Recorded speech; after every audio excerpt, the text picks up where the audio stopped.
ED ഉദ്യോഗസ്ഥർക്കെതിരായ അതിക്രമത്തിൽ സിപിഎമ്മിന്റെ ഉദിച്ചുവരുന്ന താത്വികൻ M സ്വരാജാണ് കുറച്ചുകൂടി വെറൈറ്റിയായ പ്രതികരണം ഇന്ന് നടത്തിയത്.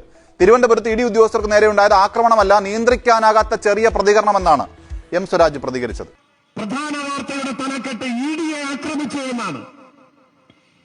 മനോരമയ്ക്ക് തെറ്റുപറ്റിയതാണ്. ഇഡിയെ ആരും ആക്രമിച്ചിട്ടില്ല. അക്രമം ഇങ്ങനെയൊന്നുമല്ല എന്ന് നിങ്ങൾ മനസ്സിലാക്കിക്കൊള്ളണം. കണ്ണൂരോ കോഴിക്കോട്ടോ ഭൂതക്കണ്ണാടി വെച്ച് നോക്കിയാലും ഒരു അനിഷ്ട സംഭവം ഉണ്ടായില്ല. വാഹനത്തിന്റെ ചില്ല് പൊട്ടിയ സംഭവം തിരുവനന്തപുരത്താണ് ഉണ്ടായത്. പൊടുന്നനെ ഉണ്ടാകുന്ന ആർക്കും നിയന്ത്രിക്കാനാവാത്ത ഒരു ചെറിയ പ്രതികരണമാണ് അവിടെ ഉണ്ടായത്. ഞങ്ങൾ പറഞ്ഞു, ഞങ്ങൾ അതിനൊന്നും സ്വാഗതം ചെയ്യുന്നവരല്ല. പക്ഷെ അത് കാണുമ്പോഴേക്ക് ആക്രമിച്ചു എന്നൊന്നും വലിയ വായിൽ പറയരുത്. അതും ഉണ്ടാവാൻ പാടില്ലെന്ന് പറഞ്ഞാൽ ഞങ്ങൾ സ്വാഗതം ചെയ്യാം.